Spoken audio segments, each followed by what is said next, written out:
Intelligence అసలు ఈయన ఇంటెలిజెన్స్తో భేటీ అవుతుందా అని నా డౌట్. అసలు ఈయన ఇంటెలిజెన్స్తో భేటీ అవుతుందా, ఇంటెలిజెన్స్తో ఈయనతో కూర్చుంటుందా, ఇంటెలిజెన్స్ దగ్గర రిపోర్ట్ తీసుకుంటుందా? ఇంటెలిజెన్స్తో రెగ్యులర్గా కూర్చున్నటువంటి కథ ఇట్లా ఉండదు, ఉండదు, 1000% ఉండదు. అరే వాళ్ళ రిపోర్ట్ మార్నింగ్ 4 o'clock ఇస్తారు.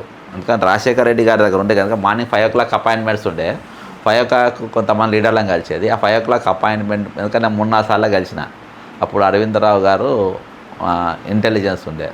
మార్నింగ్ 4 o'clock 4:30కి మేము 5 o'clock అపాయింట్మెంట్ అని ముందు పోతాం కదా, మేము పోయే లోపే ఆయన బయటకు వచ్చేది. అంటే అప్పటికంటే 4 o'clock పోయి కూర్చునేది అన్నట్టు సీఎంతో. కౌంటర్ ఇంటెలిజెన్స్ వాళ్ళ దాన్ని బట్టి ఈయన కార్యక్రమం ఆ రోజు ఉంటుంది నెక్స్ట్ డే.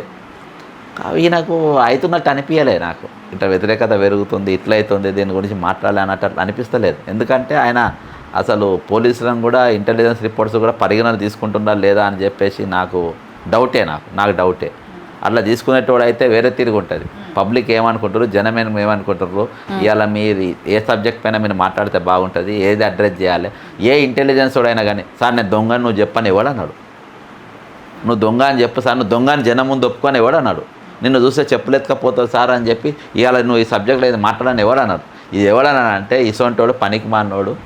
మనం చెప్తున్నా మన గాచారం అంతే. ఇక మన దరిద్రం, తెలంగాణ ప్రజల దరిద్రం ఇటువంటి ముఖ్యమంత్రి మనం చూసుకోబోతున్నాం. అంటే ఈరోజు చెప్తున్నా కదా, మేధావులు బయటికి రావాలి. నిజంగా సిగ్గు శరం ఉన్న మేధావి అనేటోడు ఇంకా ఎవడన్నా బతుకుంటే, నేను నిజంగా నువ్వు మేధావి నువ్వు అనుకుంటే నువ్వు బయటికి రా. ఈ స్టేట్మెంట్ పైన నువ్వు మాట్లాడు. ఇటువంటి స్టేట్మెంట్ ఎవరు అంటున్నారు, ఉద్యోగుల సంఘం లీడర్లంట చాలా బాగా మాట్లాడాడు ముఖ్యమంత్రి గారు అంటే నాకు చెంచాగాడు అనిపించే వాళ్ళ లీడర్లకు వాడేమో అనిపించలే నాకు.